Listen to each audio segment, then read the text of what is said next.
everyone bends the knee to Bitcoin in the end because you can ignore Bitcoin, but you can't ignore the consequences of ignoring Bitcoin. So last year, when the Bitcoin ETFs were launched, the second largest asset manager in the world, Vanguard, I think they managed something like $11 trillion.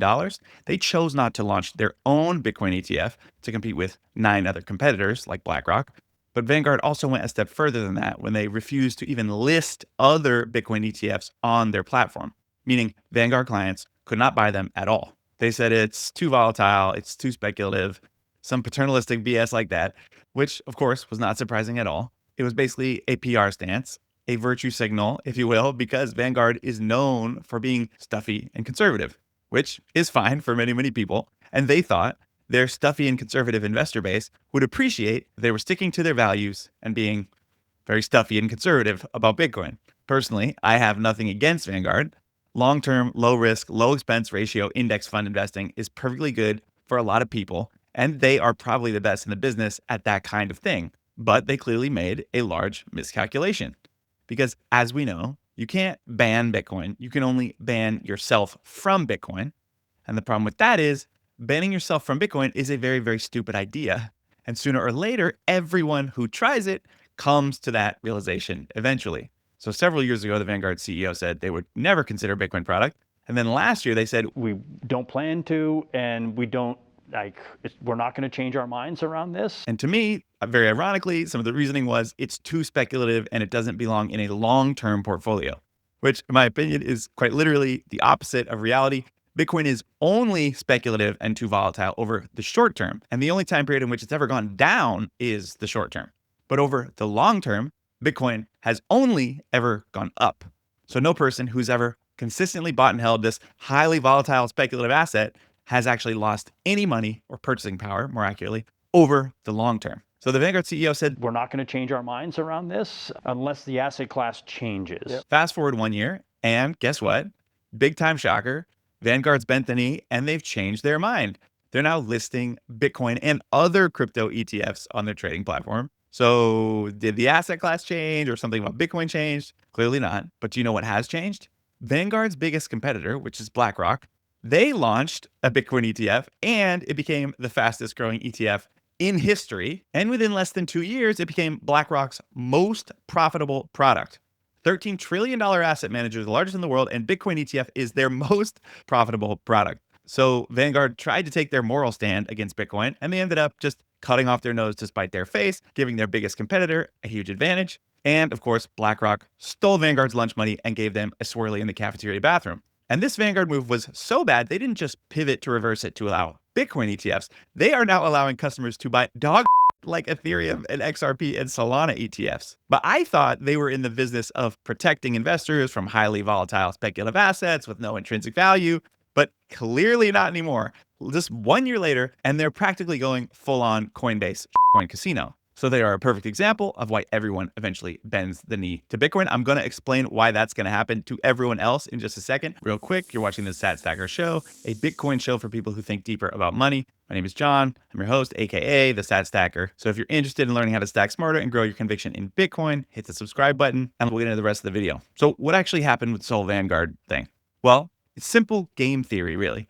Everyone bends the knee to Bitcoin in the end, and the longer you fight or resist Bitcoin, the more you just let your competitors eat you for lunch. Vanguard clearly never actually had a principled stance on this. They just tried to check which way the wind was blowing, and they clearly got it wrong, and they didn't realize how badly they'd get their butt kicked by miscalculating this. They tried to ignore Bitcoin, but they can't ignore the consequences of ignoring Bitcoin. And that is how Bitcoin wins in the end. Pure economic gravity. This whole entire thing reminds me of a quote from Saifedean Ammous, the author of the Bitcoin Standard, when he said that Bitcoin is financial gunpowder. When I talk about Bitcoin adoption, people think of it as being like, say, Apple iPhone adoption. You know, it's very nice and very cute, and then people will buy it. But I think that's not the model for Bitcoin. Bitcoin is more like gunpowder adoption. Did the French army have a choice whether they should adopt gunpowder or not? You know, did they decide, no, you know what, we like to keep it real with sticks and stones and swords, and we're not going to use gunpowder?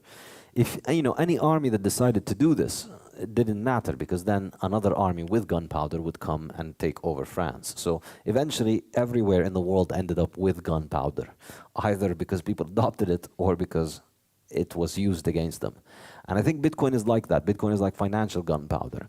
It's the safest way of sending money halfway around the world, the most secure way, and it's the hardest money that we've ever invented. At the end of the day, this is economic reality. It's not optional. You will either move there or you will watch your wealth lose its value as the people who put their money there appreciate. The harder money will win, you know. Gold beats silver, not because, there was better marketing for gold or there was better propaganda for gold. It beats silver because of economic reality. Gold grew at a much slower rate than silver.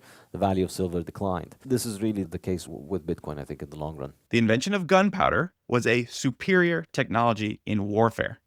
So you could try to ignore gunpowder, but you couldn't ignore the consequences of ignoring it. Money works in the same way. Money is a technology, and history shows us that there is such thing as superior monetary technology. Namely, that comes in the form of harder money.